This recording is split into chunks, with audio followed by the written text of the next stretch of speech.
พี่คักพี่เน่นะโอ้นี่4 โตนะเต่านี่ก็2 โตโทนปล่อยมันอยู่นี่นะ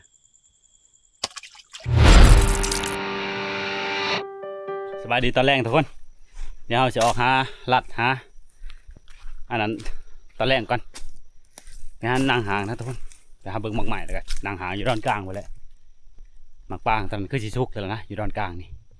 ชวนน้ำบ่อน้าเห็นนั่นเขาจะให้อาจารย์เพิ่นไปนั่งนะเพราะว่าผ่านนั่นลงดีเทิงหมูเทิงผ่านทุกคนเทิงไก่นะอยู่ด้านกลางมันโหยให้เขาไปนั่งนะเพราะว่ามันเปิดไฟในนะหันชวนลายไปได้ยิงมันทุกคนอยู่ด้านกลางหมูตอนลายคนนะไปนั่งหันแต่ไปได้ยิงมานะทุกคนแต่ชวนลายเขาเปิดไฟนี่ไปได้ยิงมันไตนะมันตื่นไปเลยเนี่ยเขาจะลองใส่อันนั้นกล่องเขาเถอะมันมาทุกคน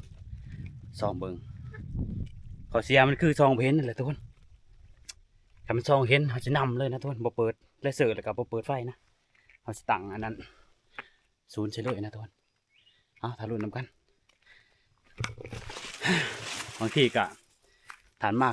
ขาเนี่ยเปิดไฟแล้วก็ทับไปไว้อาจจะทันนะคันว่าเขาจะใส่อันนี้กล่องอันนี้ซองนี่มันใส่เวลาลายเกินไปนี่ก็บ่ได้นะหมูตัวนี้มันตำกินมันไปแล้วได้เราต้องเอาเวลาที่มันเข้ามาใส่เวลาให้มันน้อยที่สุดยิงมันให้มันทันในตอนนั้นยังจะได้ทับมันหมูตัวนี้ถ้าเราใส่เวลาเฮิงเกินไปนี่มันตื่นแต่มันออกทุกคนไม่ได้ยิงนะคันเราจะไปใส่กล่องเราซองเบิ่งนี่เพื่อสิเพาะโตมันเพื่อสิเห็นมันใส่เวลาโดนเกินไปกับบ่ได้ทุกคนมันเสียออกก่อนเพราะฉะนั้นก็เปิดไฟแล้วกันทับเลยนะอันดับแรกให้มันมาก่อนอย่าเดินมาให้เบิ้งย่านไปทางนั้นชวนพันธุ์ปลาดุกกระมาแล้วพวกลงน้ำเลยหาใส่เบ็ดเพิ่นกับอันนั้นน้องเพิ่นลงหวยเพิ่นปะเอาไปแจ็คชินอนพุ่นหรือว่าอย่างไรบูน้ำเขานะชวนเขาด้านกลางก่อน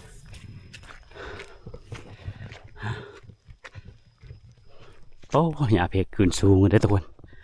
โป่งขึ้นสูงเลยเอาก่อนอื่นกะสบายดีหรือว่าสวัสดีในวันสงกรานต์เบิร์ดทุกคนนะขับรถขับล่างขี่รถขี่ล่างกะเดินทางตลอดปลอดภัยนะทุกคนให้อยู่ดีไม่แห้งเบิร์ดทุกคนนะไปเดินเท่ากะให้อยู่หากินอยู่ผู้อะไรทุกคนมาได้ลงเมื่อนะเหมือนนี่พอแล้วกะว่าจะลงเมื่ออื่นไปเลยทุกคนเล่นจักมือ2 มือกะโอเคนะสงกรานต์ไม่ได้เล่นร้ายหรอกอยู่ให้กินข้าวหาคลิปให้พี่น้องเนี่ยหับได้ส้มนี่แหละการลินกันนั้นกะลินยู่แต่กะมือ2 มือทำนี่กะเรือเฟื่อแล้วนะบริลินลายดอกขับรถขับล่างกะระมัดระวังกันนะทุกคน2นี่ไปทางไหนกะให้ตลอดปลอดภัยนะไปลินไปเที่ยวทางไหนกะขอให้มีความสุขเบิดทุกคนไปชวนเฮากะให้อยู่ให้กินข้าวแหละหาคลิปให้พี่น้องนะครับได้ชมตรงนี้ก็ดีใจแล้วนะเมื่อนี้ก็พันได้ฉลิน2-3 มือไปเลยไป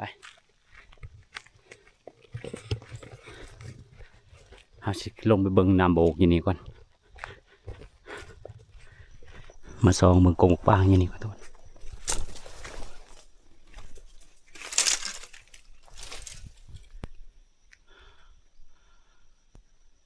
ปางอยู่หลุมปะนะ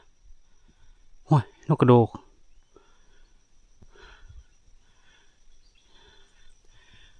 มองไม่เห็นนะ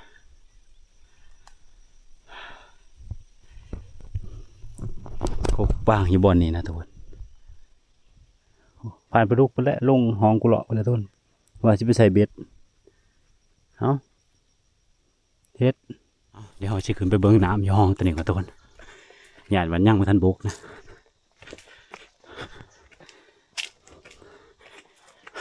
โอ้บกเบิ้ลเลยทุกคนแห้งหมดเลยนี่โอ้ยน้ำนะไปเบิ้งหมากใหม่อยู่ด้านกลางไปเลยไป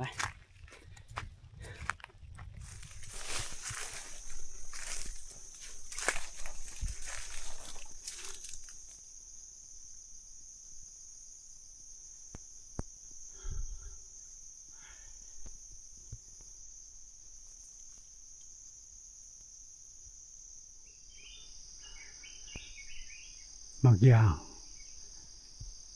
ยังไม่ทันสุกนะทุกคนนะเด็ก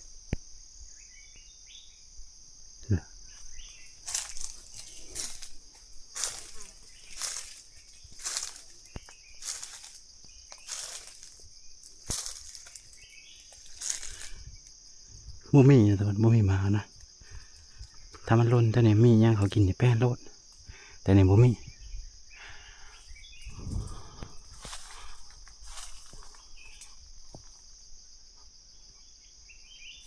มาเบิ่งบางใหม่อย่างนี้ก็บ่มีทุกคนปางไปหาเลาะเบิ่งโบงหนามก่อนบ้านนี้หานางโบงหนามนะ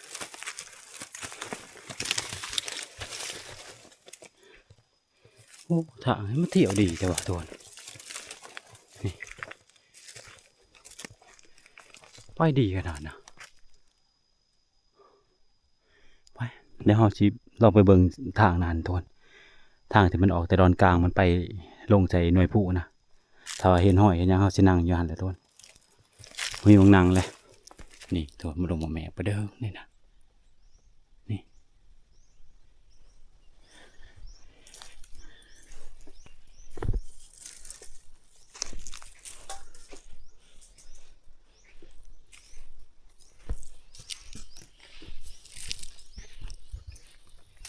มันขามมาแต่ดอนกลางมันมานี้แต่เก่าตัวเขาเลาะเบิ่งทางไม่เห็นนะจะมันไปขามช่วงใดเห็นแต่อาหารเห็นแต่ขี่แต่เฮิงแทนเพราะแล้วมันขามบนมีเส้นทางนะมันไปกระจายทีโอ้อยู่นี่ยังมีน้ำทุกคนเบิ่งนกเขาลงกินอยู่อยู่เบิ่งหอยมันลงมาบ่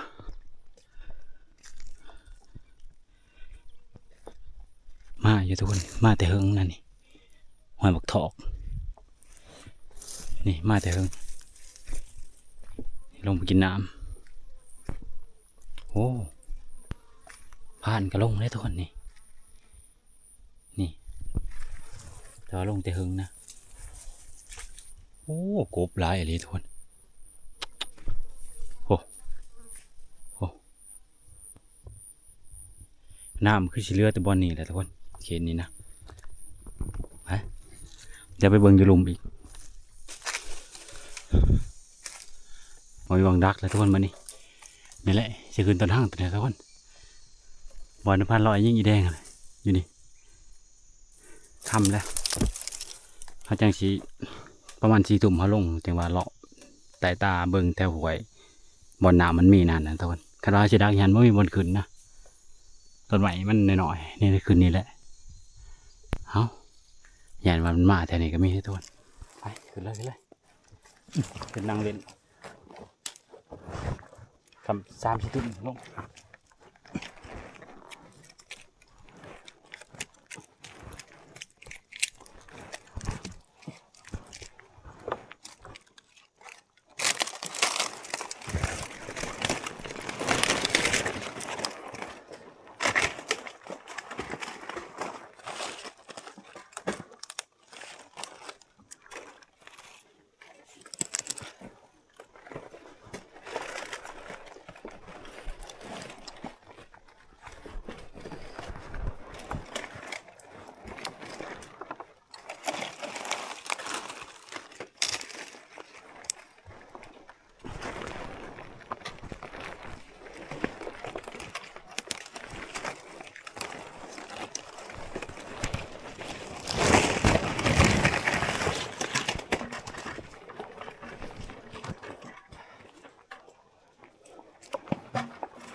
ขึ้นมาหอดเทิงเลยทุกคน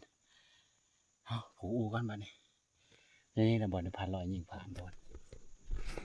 นี่เป็นยิงอยู่บนผ่านเดี๋ยวที่เทิงไม่ได้ใกล้นะทุกคนตัวเขานำเลือดมาบอแน่นะมันอาจจะมามันนี่ก็มีเอาโอเคนะปลูกแล้วทุกคนนี่เอาเดี๋ยวเป็นสุกมาแถวนี้ก็มีนี่อย่ามันมาแต่ผลมันจะเข้าดอนกลางอะนะ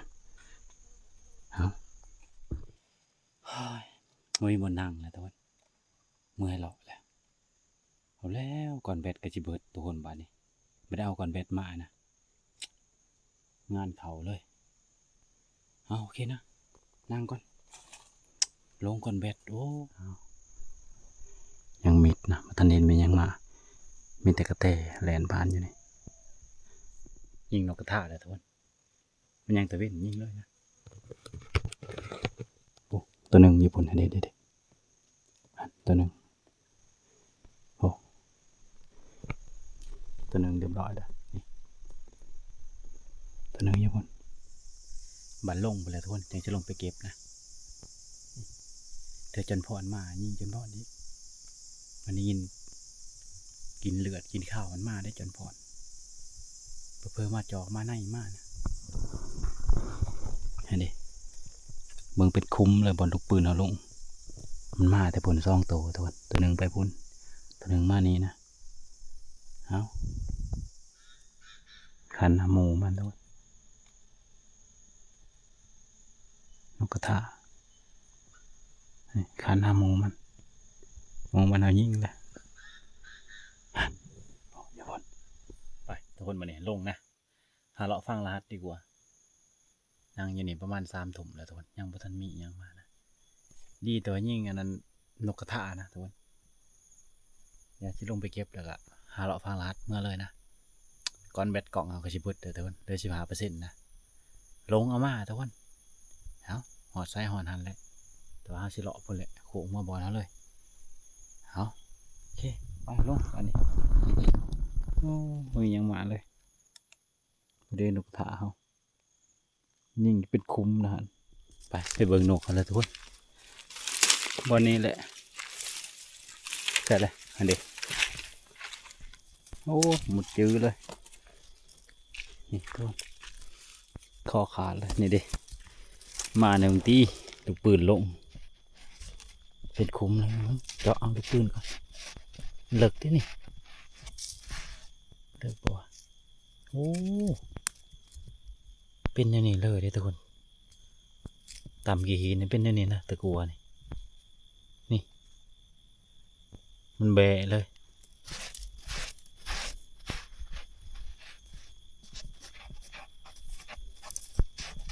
ตัวนี้ดิ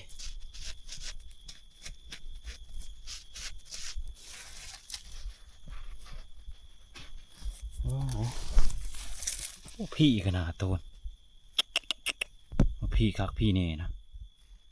โอ้นี่คือนกกระทานะทุกคนนี่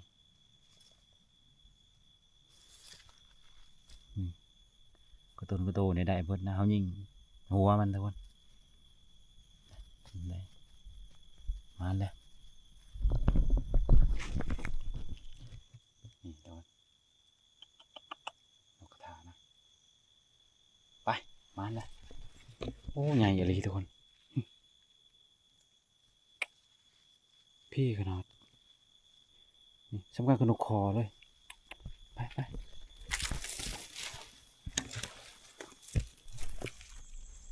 ลูกเต่าทุกคนนี่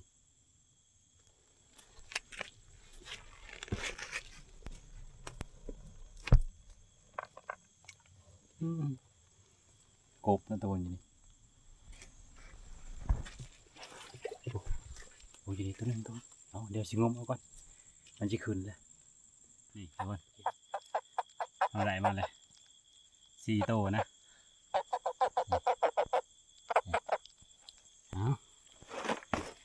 มาแต่กบนี่แหละไปลายนะทุกคนยังบ่ทันเบิดนะยังบ่ทันเอาเบิดยังลายตัวได้อีกตัวหนึ่งทุกคนนี่เต่านี่ก็2 โตทุกคนนี่เต่าน้อยนะปล่อยมันอยู่นี่นะมันยังน้ำตัวนี้มันเลิกนี่นะเลิกเล่นน้ำอยู่นี่ทุกคน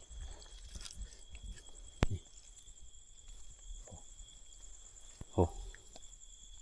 นี่กบอยู่นี่กันยังนะเอาบ่ได้มันเลิกลาย ไปร้ายเลยกบเนี่ยเขาไปทำปุ๊น้องนี่น้องเดียวกบประมาณ10กว่าโตทุนปุ๊ลงในนี้นะเห็นแล้วตัวนึงนี่ยังมีอีกอยู่ถึงเห็นแล้วตัวนึงไปแล้วปุ๊ตัวใหญ่ตัวใหญ่ปุ๊ตัวใหญ่ตัวใหญ่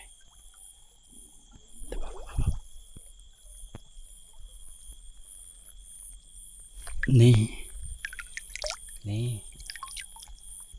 หลายอะไรทุนมีแต่กบนะหน้ามันเบิดได้เรื่อยแต่บอลในบอลเดียวพูดตัวนึงอันนี้นะเดี๋ยวเลย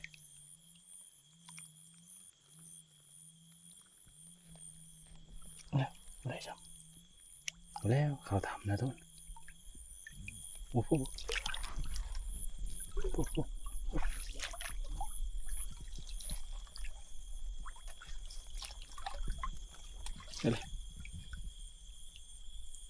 เขาทำถึงงานทำมาเลย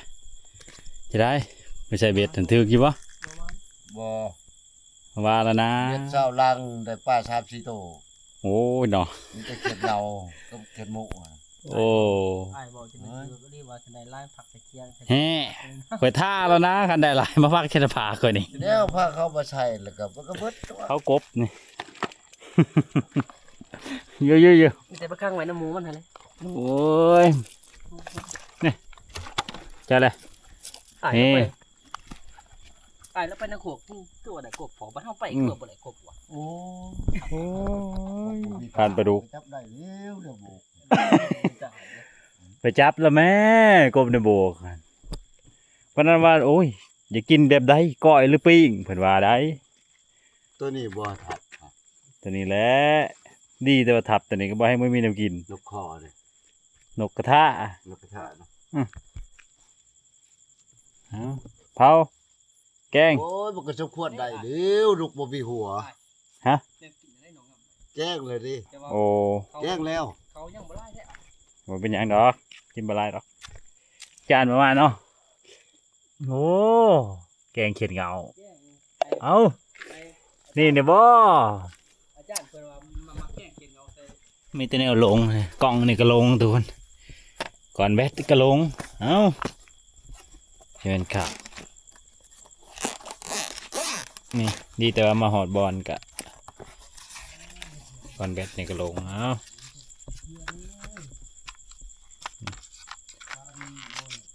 ช่องคืนก่อนแบตบวชพอก่อนเอากินตัวนี้แหละทุกคนเฮานี่แกงเขียดปั่นปลาดุกได้นี่แหละ คนจมน้ำแต่ นี่เรียกไว้หาอาจารย์เพิ่ม คนจมแต่อันนั้น ตัวนี้เขาทื่นทุกคนมากินข้าวกันมาเนี่ยมากินหรือเปล่า ไอ้ถือว่าใกล้แล้วเพราะว่า แม่นดอกพันลอย ฮะ แม่นดอก เด้ออาจารย์ตัวน่ะบ่อาจารย์จันแหละบ่เรียน เจ้าไหน ทีมงานเขาอีก อาจารย์กันพันลอยเขาบอกกับข่อยก็บอกว่าถ่ายกลมพลุยพ่อกับอาจารย์ก็ถ่ายกลมพลุยเพิ่นจิบไปกระเล่อะไรยังลงกันกุเลาะกับปลาไก่โอ้คักคืออาจารย์เพิ่นว่าเนาะ มันเสียบอยู่ไสเสียบอยู่ปากมันเสียบอยู่หมอ อันมากันบ่าวพอลี่กันเต็มพีงเนาะเต็มคือการคู่อ่ะ จ้ะ อันบ้าบัวยังเป็นแผลขนา เขา ด ไม่ยังเว้าดอกเจ้า ก็เศร้าเว้าแล้ว แผลขนาด เศร้าเว้าเลยก็ได้เด้อว้าดอ มัน ก จะกิน ไป ยังไง ว่าหลายก็ต่างกันอันนี้โอ้ยถามลูกนี่ว่า เขาจะอยากพบปะ เดี๋ยวว่าโอ้ยพ่อมันผิดปกติเลยนะ เว่าแล้วก็เว่าหยอกไปที่อันนั้นเนาะ ได้บ่ได้ก็ช่างว่าไหน ได้บ่ได้ก็ช่างมันไม่ใช่ว่าจะไรก็หยอก แต่ กัน ว่า ซื่อ ก็ว่าจนบอกลูกชายว่าเอาในเรื่องเปิดชื่อเอาตัวจริงเลยมันสอดนำกปะมันว่าก็อยากไปชื่อเอามาเฮือกยังเปิด ๆเอ้า เรื่องของมันได้ตัวนั้นอยู่ อาจจะทีมันเนี่ยเอาอย่าเอ้ยนี่ คือก็มอบผู้อยากได้ห้ กิ อน ย เลยกระทานให้แน่เวอ มี ร์ แต่ว่าเก็บให้แน่เด้อจักสิ อาจารย์ทับจะหน่อย เป็นวิธี ไก่ๆเนี่ย อยากห้อยสิได้ฮุกว้าว ให้ ให้พันธุ์ปลาดุกนั้นขั่ว โอ้ยเดี๋ยวพากูจะเห็ดเกียงเลย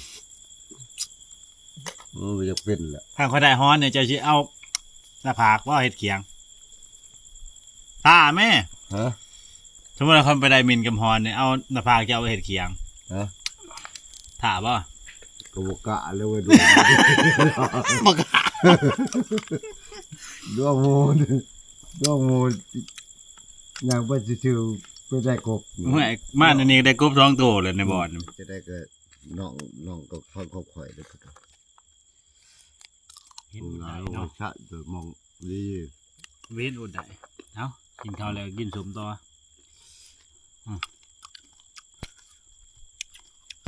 เป็นไร ขึ้นมาผู้ไปเริ่มพี่น้องเอ้ยมะม่วงอยู่ทำลาบุรุษบอยากบ่ใหญ่เลยอยากเห็นมันจะได้มากินนี่ที่บอกมันมีกกเดียวกกพิเศษอยู่แล้วนี่นะไกลๆนี่จำได้สำนึกมุจับจักดอกกบมะม่วงกับบ่แม่นทีมงานคอยบ่มีได้กบมะม่วงบ่เห็นชับจำได้สำนึก มันมองตัวเนี่ยบ่ อืม เบนแล้วจะเอาให้กินเบิด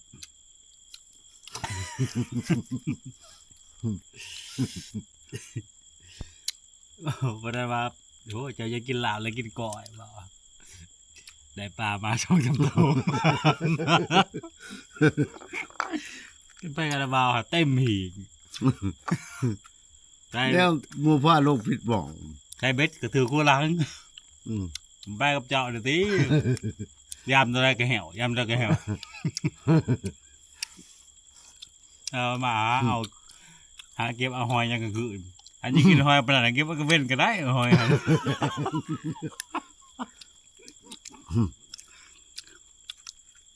ยาตาก็คือแต่ยังหอยอะมีพากันพาเลาะเก็บหอยยังก็คือบางน้ำก็เก็บกันคือ พอแต่หมู่สั่งกันที่ตัวก็คิดหน่อยคิดใจแล้วหมอนี่จนว่ากลับนะพอ บ่พังรหัสมิดอยู่นี่นะเพราะว่าเดือนมืดเบิดคืนนี่มันสิออกเด้อทุกคนสิประมาณเที่ยงคืนนะมันสิออกเพอมันอันนั้นเบิดคืนกันพวกเดือนคืนไหวนะมันสิจะออกตะเว้นนะ3 ทุ่ม2 ทุ่มนี่ก็มาแล้วเอาสบายดีตอนเช้าเทื่อหนึงทุกคน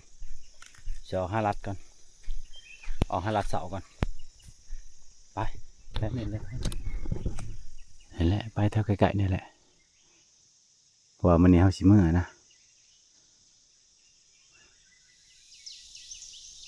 ไก่กระตากปานนั้นเม็ดแล้วทุกคน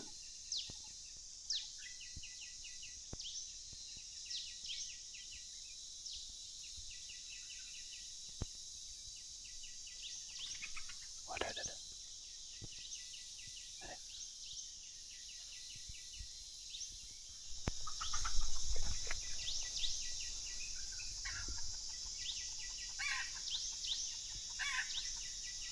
ไก่โผล่มันไหลเชิงทุกคนไก่โผล่มันไหลเชิงไก่แม่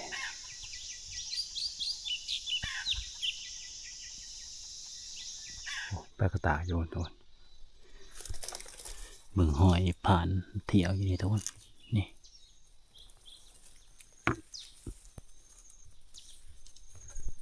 มันเลาะปลาเพกนั่นเอง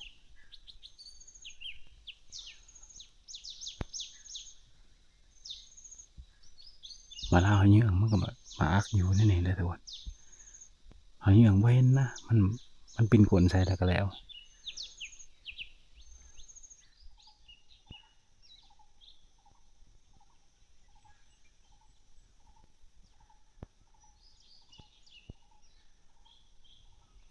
แถวนี้มีแต่หอยผ่านทุกคนปลาเพกนะขึ้นมาต้นไม้ทุกคนมานั่งลินนะไก่ป่ามันมาในนี้กอกมันตัวหาห้องบริหินนะจากแม่นทางใด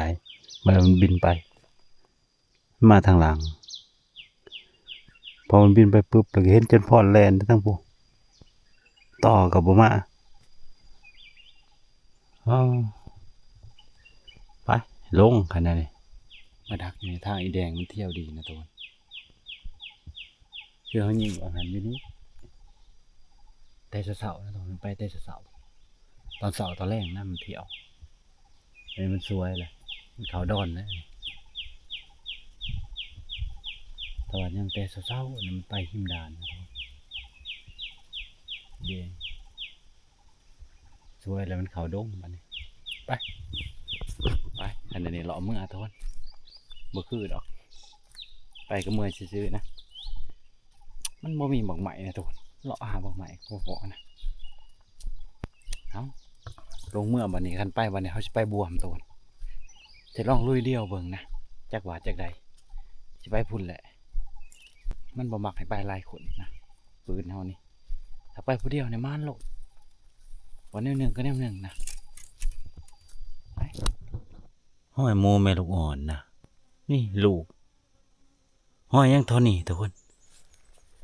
นี่ห้อย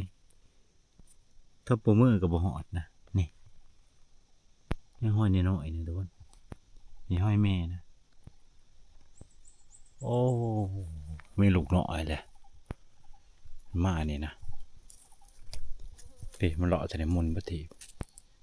แจมไปเวลาใดนะนี่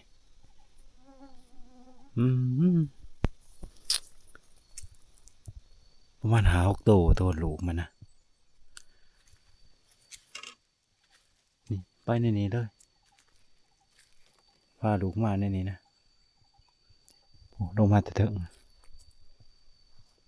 แล้วก็มานอนอยู่นี่แล้วก็ลงไปพุ่นโอ้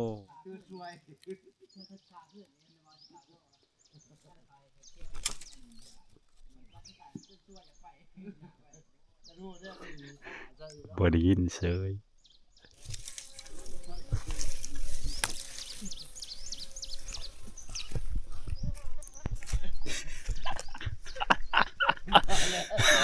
ไปใกล้หรอกพวกนี้ก็ได้สิให้ระเบาเอาพาขี้เกียจ อ้าวกันสิจอบมาเข้าชุกกันแต่ว่าเปล่าชุกแล้วบ่เข้าหัน นี่แหละก็เชื่อนี่แหละก็เชื่อพันร้อย โอ้ยจะได้ไก่มาเขี่ยอยู่นี่ใช่ไหมมาจับเอานี่ บ่เห็น โอ้ยเนาะ ดูลมชุดคุณไปเกียนป้าว่าไปทานอยู่ห้องน้องลมประจ้างจะไปแลกเสียง ลายมือมันหนาอ่าน โอ้ยพูดวะโอ้เกียนแต่รุ่นแล้ว ลายมือมัน ก็เลยว่ากินอันนี้โหนัดอยู่ลงพะโล้จะเป็นเขียนอยู่ไอ้ญี่ปุ่น ยิ่งยังขึ้น โอ้ยยิงนกกระทะอ่ะ โอ้ยสิถึกยังได้ลูกกระทะหั่นยิ่งกว่าที่การกับอ้ายเจ้าเลยนี่คือกัน โอ้ย ต้น ไก่ ขี้โม มาบ่ยิ่งไก่ ย่างกลับไปกลับมาทานเบิ้งนะในเมื่อมีแนวกินหน มาถึง ำเด้ปิงใช่เลย เอ็ดบ่บ่เชื่อระเบา โอ้หนาวย่างลายเนาะ เอาไป นำอันนั้น ว่าบ่ นำใส่ เชื่อ หลายมันเบิดซะ ทำลาย ครับบ่นี่ติเนาะ เขายันเนี่ย นี่ห้อยซ้ำนี่ จะได้จานเบนมันลงปะ ไล่ลิโลนี่ ไม่จัดเบนมันลงปะนาน ลูกว่าหันร้ายขนาด นี่มันมะขามอยู่นี่ ลูกน้อยหั่น มันหูนะจะมันได้ยินเสียงพันธุ์ปลาดุกเบา เออ บกลับ พอขึ้นต้นไม้ว่าเป็นกูนอนปูต่ำ โอ้ยมันบ่เข้าดอกฉัน โอ้ยจะบ่เด้อ ๆมันขึ้นก็ไม่ได้อ้าวตาย ต้นนั้นน่ะเด้ ฮะ อยู่เถอะตกตีนนกตัวนั้นน่ะฟรี ไปคืนกกอันนั้นมักอันยังเป็นปกมักอันยัง อันตามโพนผ่านโอ้ยตาดีคือหยังทำกันแล้วกับไก่ คืนเวียนคืนในชายกับตายเลยคืนบ่เป็น ว่า ตาย กับไป เลย ว่ากับไปกับบ่าว เมื่อคืนนี่ว่าสิเนาะ ไปแจ้งได้ได้ไร ตี3มันสิไปจอเบิ่งมินตัวนี้แล้วตี5ตื่นมาตัว สิได้บ่ฮับ โอ้ เด้ ย ย่างขับอย่างมีบางใหม่นะคือ มินตัวนี้แหละมินมันออกแต่ทำนี่ทำมันอยู่นี่ปุ่มมันสิไปผม ไปเอาพืช มันออกแต่นี่มันไปผมคืนนี่ใช่ว่าเชื่อแล้วนะว่าสิก้อยเลยสิ เชื่อ ลาก อยู่ เบา เชื่ออยู่ก็ว่ามันบ่เป็นแต่เรื่องแล้ว โอ้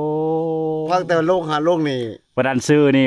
ข่อยสิตังเองข่อยได้ข่อยสิจงซื้อในพันธุ์ปลาดุกว่าข่อยมานแต่ปลาดุก ความหวังมันจะเป็นอันนั่นแหละแต่ว่า เมื่อคืนนี่ใช่ไหมวันนั้นปลาดุกพอโต ว่านับเบิ่งแม่บ่เชื่อ โอ้คัน โต นี้ เท่าที่ก้อยเท่ามายิ้มแก้วนี่ คันนี้จะได้จงในพันธุ์ปลาไหลเลยไปเลย โอ้ยเลยกันว่าบ่ว่าลงหัวซันมันจะถึงเมตรป่าร อเดี๋ยวนี้แห้งรอ รอบ่เฉพาะ FC ถามหาเว้ย โก กนในเด้อหนวดนี่ยันเมียกินข้าวบ่แซ่บล่ะ โอ้ล่ะ โอ้โอ้จะได้มือตะบิดอันยังกินฮอนเราอยู่อันนั้นเข็มเนาะอยู่เข็มมันนั้นมาแล้วโค้งกับคืนเนาะโอ้ยจะมันเป็นขากเขาเป็นห่วงญาติเพิ่นไปนอนหิวน้ำหิวไหน โอ้ยเจ้าน่ะ โอ้ยก็ดูว่าเพิ่นไปนอนอาหารนั้นโอ้ยป้าเพิ่นอยู่หันแหล้ว เพราะว่ายังบ่เช้าจะขึ้นไปตามวังปลอยเดี๋ยวนั้นได้ไหวของกระเพาะขึ้น คืนเดียนยังวางพลุ เอ้ยจุดยามา ตาลอยลานเคยเจ้ากระตัว ยังสิ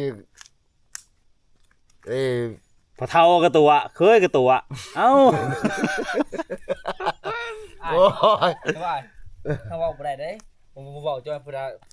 ปล่อยว่าแน่แต่เฒ่ายังฝ่าเฮ็ดพุ่นน่ะ เด้อ เฮ็ดนำกันเลยพุ่นว่า มันพอเท่าป้าเหตุ อัน แม่นบ่ เคยก็เอาแล้ว บ่เฒ่าก็ยังได้น้ำฮอดฮอดทีได้เว้ย อย่าแบบเป็นขากขนาดนี้จงจะผ่านปลาไหลแล้วขนาดนี้ ว่าเพิ่นได้กบว่าไปติดตามเบิ่ง เบ็ด ด้อ เบ็ดมันบ่ต้องเอามือรถเบ็ดหันชุมไฟโลด บ่ให้เนาะให้ลูกชายเอาไว้น้อยอยาก แม่ว่าจะไปใส่มนุษย์มเน็ดอีก ได้ทุกบ่เบ็ดน่ะ ตายบ่ ขึ้นได้เนี่ยเพ่ง ถ้าหมอนาที ว่าตอนหมายชั้นหนึ่งเพิ่งขึ้นได้ไม่ได้อยู่ซ้ำต้นเปื่อยไม่อยู่ โอ้ยอย่ามาเกะโตปานนั้นนะเว้ย เดี๋ยวนี้ขึ้นบ่ได้คือจังหนัก โอ้ย ต้นโตเลย ทำไมเฮาเฮ็ดหยังกิน บ่เะโตปานนี้ ต้ม นะ กบอ้าย ต้มกบบ่ แม่พวก โอ้กบบ่ จะเมื่อยแล้วเท่ เอ้า ต้ม3โต๊ะ กินข้าวแล้วก็มื้อมานี่ พี่โดนเติบนะ สิได้ดิสิได้ลูกชายนอน เห็นอันนั้นน้องเพิ่นปลุกเมื่อคืนนี้เห็นเจ้านอนปาดไหม โอ้น่าแห้งโพ นอนปานใหม่ คนอ้วนอันนี้พอคือตัวหน่อยคือว่าดังแห้งอยู่หรอห่วยฟุกเอาน้ำบ่นี่บ่ได้นอนบ่หลับได้เด้ เอาก็ว่าผู้ใหญ่นอนตักเตือน กึ่ง ลูก โอ้ ตักเตือนยัน จำมันนูพุกสิเข้าหูเนาะเกิด นอนตักเตือนผู้เจ้าอย่าผู้เจ้าบ่มือ โอ้มันมวนผู้นอนแล้วติผู้บ่ทันนอนนั่นนอนบ่หลับเอ้า มีตัวนี้แหละ นี่แต่แนวเนาะเราเนี่ยประมาณนี้ยังเลยโอ้ยเขาตอนกลางจะเป็นกระทางออกไปให้ไปหน้าเป็นบ่ที เที่ยวเลย ถ้าหมูเลาะนั่นเอาไว้กุเลาะนั่นก็เป็นแบบดินทรายเนาะเห็นนั้นมันเป็นจะมันลมดินทรายทำได้แล้วเป็นทางนี่น่ะเป็นทางไปเลยจะบุ้ยของมันเท่าสิติดมันสิมีไอ้สร้างอะไรหนักขนาดปานนี้คอย จะบอกลูกชายว่า เนี่ยเบิ่งทางแล้วจัง เอาได้แม่เอาได้แม่บ่ปลายมันหมัก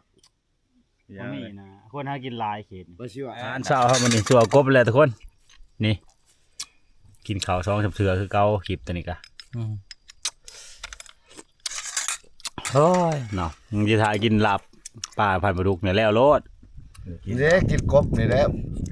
ใครแน่ กันไปกับน้ำบ่าวพอลี่กันไม่ได้นั่งในเถียงไปเบิดมือเบิดเบ็ด จะบ่มีหิกะบ่ติ โพดอะไรไปกับ แขนขั้ววะ ไปกับควายไปเอาแต่บ่อนโอ้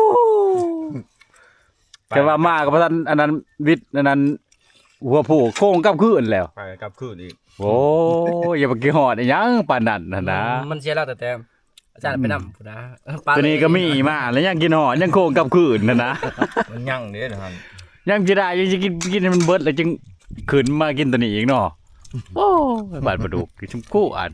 ทุกคนมากินข้าวน้ำกันบาดนี้กินแล้วก็เมื่อมานี่ ทานผักหลาย เขาเล่นสงกรารทำไปกินปนกบปนเขียดอยู่เทิงผู้เนี่ยเนาะโอ้ย ไปเขาเล่นแต่หมู่ว่ามันซื้อมันได้ เขาเมื่อยเล่นแล้วน้ำไหน 16เขาเอาขึ้นเลยเว้ย16 17 18ไปเนาะ อืม พอกับนอนอู่ละวะคอยตัดเชือกอู่รถแล้วไปรถนี่ เล่นนั่น ตัด น่ะ ที่ ว่า เบิด เนาะ ไปตัดที่เบิดเลยใช้อู่เจ้า เออมานี่กินข้าวกินน้ำแล้วมันเรียบร้อยกะสิพากันเก็บเครื่องเก็บของเมื่อแต่เช้านะไปบาดนี้แกะอูเครื่องของเฮา จะได้เล่นสงกรานต์บ่ขึ้นนี่เล่นบ่ขึ้นบ่กำลังมาบ่เดี๋ยวนี้ฮะ เลาะสำรวจ โอ้ยเนาะแม่ก็ได้รีบเมื่อรถกันน่ะ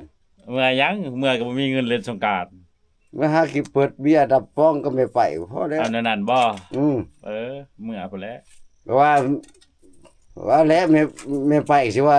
โอ้ยอย่าเปิดเอาคืนต่อเอาชื่ออ่างคนคิดว่าอยากเบิ่งอันนั้นสร้างแม่มาน ไม่ไปสิเอาไม้ขับดังไว้แล้วไปขี่ก็ได้ครบนี่โอ้แสดงว่าดังเติบได้นี่เนาะ มาฟู่นี่ อืม ตั้งมากินเหล้าโดยเฉพาะเนาะอย่าพาปิดเด้กันว่าเรากินเหล้าสิปิดโลดโอ้ โอ้หิวอยู่หิวนอนมาแต่ไสแล้วเขาว่ายามสกอกสกาดเข้าผ่าลงโบตาชิงขึ้นพูด เด้จะได้ซะ ว่าพระถ้าอ้ายเพิ่นก็ว่าโอ้ป้อบักหวีดเฮ็ดบ่ป้อบักหวีดก็สิเลือกยิงได้ตัวใหญ่ ใช่ตอนบ่เบิดคือสิบ่ทันเมื่อดอกบัดนี้เนาะบ่ได้เมื่อดอกอ้าวเพิ่นน่ะดีใจแล้วได้ยิ้มไปเปื่อยว่าได้หยังก็ตามบ่ได้ตัวนี้ น้ำไปชื่ออ้าว บ่ได้อุกหรอกว่าแต่มีตัวนี้ฮะ ลองน้ำไปชื่ออ้าวทันล โอ้ องตัวนาใหญ่บริมาเด้ ตัวนั้นหัวหน้าเผาเนาะวันนี้ร้อง ลอง ที่เป็นผ่านปลูกเป็นกับสุกบัดนี้เนาะเอาก็เล่นสงกรานต์อยู่บ้านเพิ่นมาเป๊กเราอยู่ผู้ เออ มาเล่นสงกรานต์อยู่ผู้ยิ้มแย้มแจ่มใสอยู่นี่เนาะผู้ ว่าบรรยากาศ โกนบ่วัดนั่นก็สิพาไปโกนก็สิเสียให้นะค่าโกนหนวด โกนแบบไร ตัดผมไทโฮโลนเลย ลอกนางออกเลยเนาะ อืม มันบ่โปร่งง่าย โอ้อย่าแม่นเพิ่นมีความสุขขนาดโอ้ จะว่าน้าเสียวพัดลอย ก็เล่นสงกรานต์ฮึบหลายคนบ่ม่วนบ่มักแบบนั้นเนาะ แบบ มัก นี้ แบ ได้ บ มาก เงียบๆแบบนี้เนาะ เงียบบรรยากาศดี โอ้ ฟังเพลงกันเลยตู่ก็มีบ่พอ สิได้แต่บ่มีศีลมันบักเบอร์มาแกมกินเนาะ อืม อ๋อสิแกมจะได้ไปคืนแรกก็โค้งกลับกบเฮาได้เมื่อคืนนี่แหละทุกคนนี่หลายเติบนะโอ้ว่าสิอาศัยในพันปลาดุกนี่บ่ได้เรื่องแล้วพันปลาดุกบ่ได้นะนี่โอ้ยมีแต่ตัวใหญ่ๆเบ็ดพันปลาดุกมาขึ้นโคกแล้วเบ็ดเพิ่น เอาล่ะฟู่ แล้วเหลือจักโตนี่กบเฮา7-8โตเลยเนาะ10โต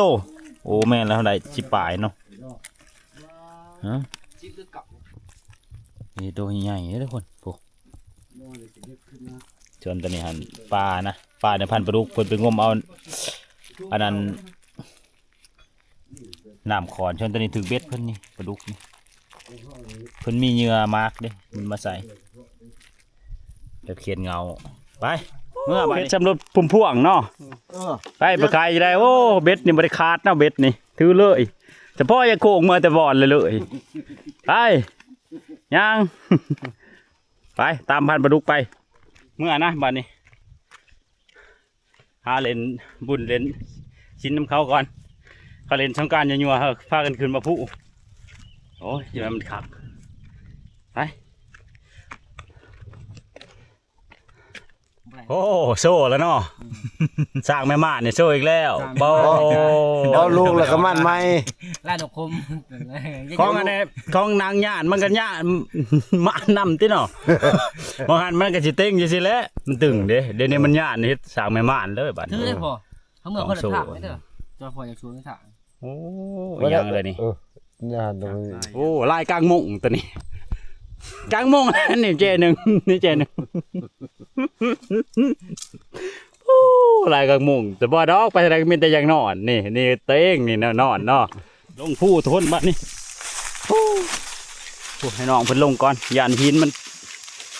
ขิงลงใส่กันนะลงยากยามนี้เบ็ดใหม่มันแห้งเมิน ขนาดโลกได้ยังเหลือแต่ โอ้เนาะ ถ้าขึ้นนี่ทำได้ ไปย่างต่อผ่านปลาดุกเลยจะหอกก่อนเฮาผ่านปลาดุกฝนลงทางนั้นกับอาจารย์เฮาลงทางนี้เพราะรถเฮาจอดไว้นี่นะป้ามันก็บ่มากไปมีแต่ต้นมันเฮาเนี่ยเบิ่งต้นมะป้างของยากับบ่มีนะมีมากลงหญ้าอย่างนี้ใบใหม่มันแห้งนี่มันมื่นรถอะไรทุกคนนี่เอาโอเคทุกคนมาเนี่ยเดินทางเมื่อนะคลิปนี้ก็ไม่มีหยังทุกคนถือว่าประมาณนะไปรอบนี้รอบหน้านี่หลังสงกรานต์นี่บางทีก็จะได้ไปร่วมกับผัดหมองนะ เพิ่นเสร็จมาส่วนหลายเทื่อเลย3 เทื่อเลยมีแต่ปฏิเสธเพิ่นตลอดเพราะว่าช่วงนั้นก็อยากไปอยู่หนึ่งมาก็ เอาไปย่ำเถอะมีแต่ว่ารอบหน้าเพิ่นแหละจังจะได้ขึ้นไปกับเพิ่นนะทุกคนถ้าว่าบ่เปลี่ยนแผนเลยจะได้นะเอาถ่ายติดตามคลิปต่อไปทุกคนบัดนี้คลิปนี้ก็สิจบไว้เท่านี้แหละโอเคนะ